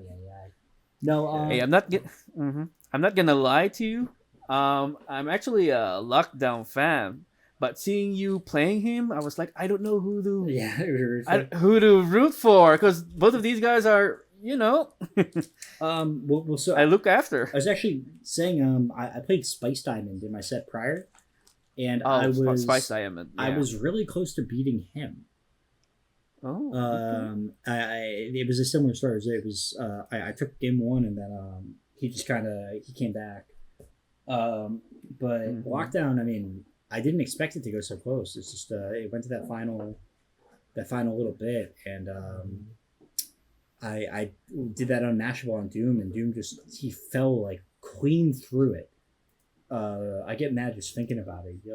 And oh yeah, you almost got him there, bro. Yeah. I remember that until you kind of messed up. Yeah, well, I could have just DHC'd and he would have died, but Locke himself said, if that had landed, he probably would have lost. But I mean. My ultimate conclusion to all that was like I just wasn't ready, and I'm kind of glad in a weird way that I didn't win, because then it's like, oh, you're the Lockdown killer, you know what I mean? Like one thing leads to another, and then it's all like, you have to next time I'm at a tournament, there's all these expectations for me to perform. And I'm just, just kind of glad that, like I said, I wasn't ready. So it's a blessing. But do you feel like you're more used to the tournament environment as you go through all these big tournaments? Yeah, totally. I mean, you got to be there to get ready, right? Like, yeah. So that's what I think is, I had to go through it once to, to put myself in position to where like I can win those now. And there's also a lot of stuff like my ability to ROM. It's like I think I'm just getting closer to being able to do like the stuff I need to do to win a match and to become like a real threat. I don't know. All this feels like it's like a second puberty for me or something. It's like a coming of age. That's just. Mm-hmm. Yeah. Yeah, go ahead. How were the Fight Kingdom community were treating you? Like, you were having a good time? Yeah. Oh, especially, I also wanted to add your commentary with Romnito. Yeah. How was that? It was a blast, man. I mean, not every day you get to commentate the biggest Marvel 2 tournament in the world. It's Fight Kingdom. Yeah, exactly. No, it's just really, really, really exciting. It's very spur of the moment. I get that a lot of people didn't like the way that the finished product. To be honest, I don't really love it either. But the mixing was really, really weird, and but after like 3 matches or 4, it turned out to be good. Yeah, I think we got the hang of it. Yeah, I'm happier I did it than if I had said no. That might be selfish of me to say, but I had a really good time. And that's the most important thing. Yeah, and me and Brett, I think we could do great commentary. So hopefully, there's more of that in the future. Hopefully. Yeah, I don't know. What did you think about the tournament? Because it was like I was watching it on stream, and it was a lot of high tension matches. Did you feel that when you were there? I mean, yeah. The way I describe it is that like it felt like every tournament was like the grand finals of another tournament. Or every match was like the grand finals of a different tournament. There's a lot of best moments there, right? Yeah, a ton of highlights. I mean, just a lot of like so much highlights. Yeah, really high caliber players. A lot of really like. I mean, your set with Locdown itself is also I consider that's highlight. Yeah, it was like, just super intense the entire way through. But my favorite one is Dante's comeback. Oh, dude, that comeback was fantastic, man. I mean, he just always finds a way, dude. Something about him, he's so magical. Yeah. No, it was truly everything I could have wanted out of that tournament. And I will definitely be back next year. I will be there. I'll be cracking it out. I wouldn't miss the world for it. So no Texas Showdown 2025? Just Fight Kingdom? Yeah, when did I say that? I mean, if there's Marvel, GamerJim will be there. Just sometimes only in spirit. Texas Showdown is not one of those cases, though. I will be there. I mean, Texas Showdown is the longest running, tournament. Yeah. Yeah, they've run it longer than Evo has, as far as I can tell. So I will be there. I was thinking about going to Evo this year, but I think the next time you'll see me will be, for one thing, I'll be at Til Dawn this upcoming weekend, and then I'll also be at what about the Defend the North? I will be Defend the North one. Yeah, will you be there? I think Chen will too. I don't know for sure. Yeah, I'll be there. Okay, cool. I'll be rooting you too. News on the wind is that animated Nick might make his first offline appearance there. Oh, you kidding? Really? That'll be awesome. I'd tune in for Nick. So that would be kind of cool if that actually happens. Yeah. You can follow me at gamer_Jim on Twitter for Psylocke and Psylocke activities. And you also have Twitch as well? Right? Yeah, GamerJim_ there. It might be GamerJim_ on Twitter, I'm not sure. If you search GamerJim, you will probably find me. I mean, I don't know what else to say, man. Long live Marvel. I love my co-commentators, casters, podcasts, hosts, you guys. Thank you. And I love the This Is Marvel Discord. If you're not a part of it, please just reply somewhere saying that you'd like to become a part, and we will definitely make that possible for you. Just post in the comments or whatever. Marvel is for everybody. This is not our little boys club. This is just like it's something that we think everybody should get involved with in whatever capacity you can. Nobody's gatekeeping it anymore. This isn't 2007. Come get some. Yep. Yeah. So I have one final closing statement for you, Jim.